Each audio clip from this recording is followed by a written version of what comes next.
Welcome back into the Sports Source. This segment of our program brought to you by Calhoun's. Weather getting warm outside. That means it's time to head to a Calhoun's patio or deck near you. And they are all around you. There are 9 area Calhoun's locations, and they've all got patios and decks, and some of those are right on the water. You got the downtown Knoxville, it's right on the river. You got on the marina at Lenore City. You're on the lake at Melton Hill out there in Oak Ridge. Just tremendous. Calhoun's, the place to go in the summer and get a taste of Tennessee. Calhoun's. All right. Ran out of time in that last segment, so I wanted to show you this. We'll put it up over my face. That's good. That'll make people at home happy. These are your undrafted free agents signed from Tennessee. Kyle Phillips to the Jets, Cortez Sapp to the Titans, Shai Tuttle to the Saints, Micah Abernathy to the Vikings.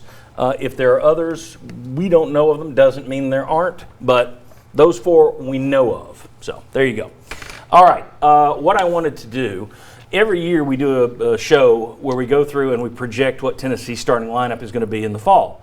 Well, David Ubben here with The Athletic went out and puts together his own projections, and I said, hey, I'll steal that. So we're just going to steal it. Give you a little promotion here.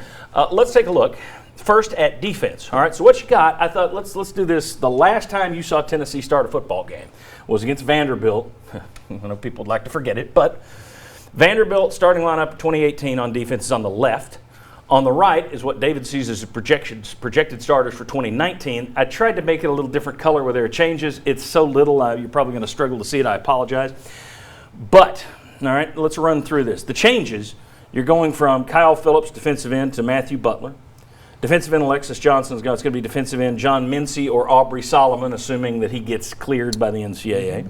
Now, they started with a 4-3 against Vanderbilt, so that's a little different. Shai Tuttle out as nose tackle. You got an outside linebacker, DeAndre Johnson, in there. Middle linebacker, okay, Will Ignont could be the starter, but you've also got Darren Kirkland, questions about his health, whether he comes back. Shannon Reed had a big spring, so he's there.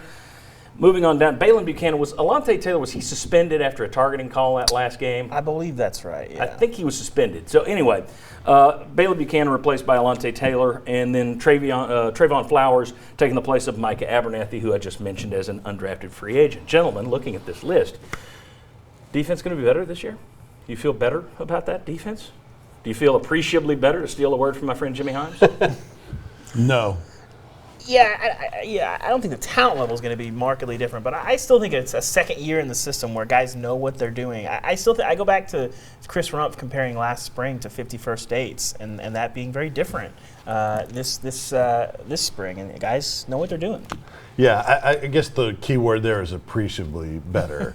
I think they will be a little bit better. They made huge strides in Jeremy Pruitt's first year, but you still need the talent in year 2, even though you have a better situation and guys know where to be and what the system and the coaches expect from you. But I think appreciably that's going to be difficult to do until you get the talent, especially up front. And you've got to get some good news on that defensive line, don't you? Yeah. I mean, you need to find out about Aubrey Solomon sooner than later. Emmett Gooden's got to have a contract year, as we like to say. But not appreciably better. No, not really. I mean, because the defensive line is the big question mark. You got some young linebackers.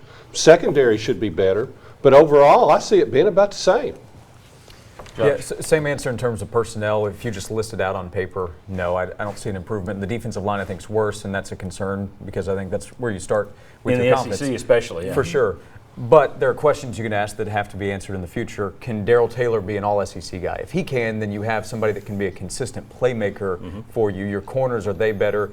You probably have more players you feel like you can rely on. Eligibility questions maybe with somebody like Solomon. So I think there's potential for the defense to be better because of all that can come together. You just have a number of ifs that you line up. I thought your corners showed real flashes at times last year. I mean, Bryce Thompson especially, but Taylor had his moments as well. Those two I expect to take the biggest jump forward of anybody. I don't know about the defensive line. Our friend John Adams of the Sentinel wrote a few weeks ago, or maybe it was last week, that he thought that this linebacker core could be one of the best in the SEC. That's a pretty big leap of faith in my view. I see there's still a lot of question marks.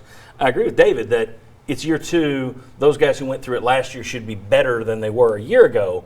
But again, if you're saying night day, appreciably better. Right. But it has to be no. Yeah, it has to be, I think. And I don't think you're counting on Darren Kirkland Jr. coming back, are you? That's pretty much. No, I mean, that's why I put it with 3 other people there. Right. I think, too, I think when you look at the defensive line will be a little bit different. I think it probably is worse, but I think when you have 6, 7 guys you can play there versus they had like 3, 4 last year, I think can help you. But also, like, to the point that they got better last year, I mean, at the end of the Kentucky game, you hold Kentucky to 7 points. You're sitting at 5-5. You got 2 winnable games. You're thinking, this team looks a lot different. And then you get pasted by 2 pretty good offenses the last 2 games of the year. Now, Vandy and Mizzou, they can move the ball on some people, but then you're going into the offseason like, well, how much did they really get better on the defensive side of the ball? And I think that's the question they have to answer this fall. Well, that's just it. I mean, you could say your 2 best defensive performances of the year were your 2 big wins. Auburn, which was early to middle part of the season, Kentucky, but both of those you had dives after.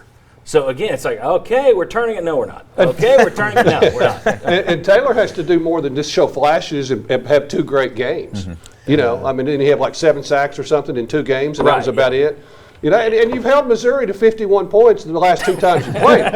So let's look Can you cut down that? Yeah. Well, go ahead. No, I was just going to say the corners to me are really key because Derek Ansley kind of mentioned it when he met with the media. It starts from the back up for them in that defense. They put so much trust in their corners, and if they can leave those guys on an island one-on-one coverage, it allows them to put more in the box and get after the quarterback and compensate for not having those difference makers on the D-line. And then also, what about guys that aren't listed that might be impact guys, Quavaris Crouch or maybe some other guys? And they'll also be in the nickel a lot, too. I know that's just a starting way to put it. And we could sit here and we could debate, no, I think it'll be this guy or that guy, but they've put it together and it's good enough. We'd all have maybe a slightly different list, but it's good enough for argument. I still think, even if you're talking about put Crouch in, take this guy out, I still think we're saying appreciably better? No, probably not. Right. But anyway, all right, we're going to take a look at the offense a little bit later. See if the answer is the same there. Next, though, the NCAA changes the targeting rule. Is that for the good? And also, the Vols are ranked top 15 by ESPN. Huh? We'll explain that. Come on back.